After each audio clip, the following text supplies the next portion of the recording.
Baik, saya akan menjelaskan hukum bacaan pada surat Al-An'am ayat 6 sampai 7.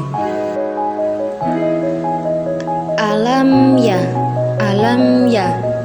Terdapat mim sukun bertemu dengan ya, termasuk hukum bacaan idhar syafawi, di mana alam ya di sana dibaca jelas.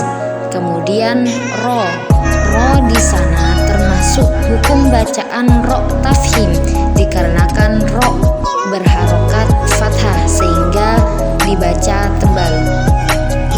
Kemudian kam'a terdapat mim sukun bertemu dengan alif, maka dibaca jelas sehingga disebut dengan idhar syafawi karena mim sukun bertemu dengan alif. Kemudian milqob hukum nun sukun bertemu dengan salah satu huruf ifa, maka dibaca samar. Kemudian kor nah ro di sana termasuk ro tafhim, dikarenakan ro sukun sebelumnya berharokat fathah sehingga termasuk ciri-ciri dari ro yang dibaca tafhim atau dibaca tebal. Kemudian nimak nah di sana terdapat kasrotain yang bertemu dengan mim. Nah di sana termasuk hukum bacaan idgham bi gunnah. Kemudian kanna termasuk hukum bacaan gunnah karena suatu bacaan bertemu dengan nun tasdid, makanya dibaca gunnah. Kemudian humfi termasuk hukum bacaan idhar syafawi, dikarenakan mim sukun bertemu dengan fa yang harus dibaca jelas. Lanjut fil ar ro di sana termasuk hukum bacaan ro tafhim, dikarenakan ro sukun sebelumnya berharokat fathah yang harus dibaca tebal. Kemudian lamnu hukum bacaan mim sukun bertemu dengan nun, dibaca idhar syafawi. Kemudian killa termasuk hukum bacaan idgham bila gunnah, dikenakan nun sukun bertemu dengan lam, jadi dibaca bila gunnah tanpa dengung. Kemudian kumwa mim sukun bertemu dengan wa, termasuk hukum bacaan idhar syafawi. Kemudian wa'ar ro di sana termasuk ro tafhim yang harus dibaca tebal, dikarenakan ro sukun sebelumnya berharokat fathah. Pada bacaan himid termasuk hukum bacaan idgham mimi atau idgham mutamatsilan, dikarenakan mim sukun bertemu dengan mim.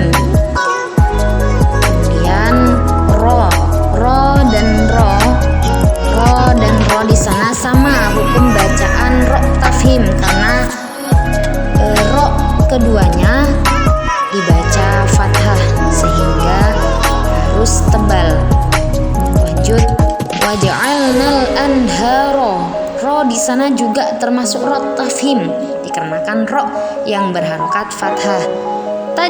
Sedangkan tajri ro di sana termasuk ro tarkik, dikarenakan ro berharokat kasroh.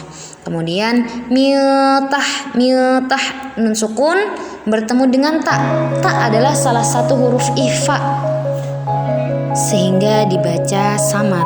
Kemudian himfa di sana terdapat mim sukun bertemu dengan fa sehingga dibaca jelas. Kemudian hubi di sini mim sukun bertemu dengan ba, termasuk hukum bacaan ikhfa syafawi. Hubi. Jadi antara bibir atas dan bibir bawah itu tidak boleh bersentuhan. Kemudian himwa di sana mim sukun bertemu dengan wawu. Nah, di sana termasuk bacaan idhar syafawi. Jadi dibaca ikhfa karena mim sukun bertemu dengan salah satu huruf ikhfa yakni shin. Lanjut, mimba nun sukun bertemu dengan ba, termasuk hukum bacaan iklab. Jadi harus seperti membaca mim. Antara bibir atas dan bibir bawah itu berbeda dengan yang tadi ikhfa syafawi. Nah, di sini terdapat tanda mim kecil, jadi bacaannya harus seperti membaca mim. Kemudian himko di sana mim sukun bertemu dengan qaf, harus dibaca jelas, jadi dibaca idhar syafawi. Kemudian kornan a, di sana ada fathatain bertemu dengan hamzah, itu harus dibaca jelas, dibaca idhar.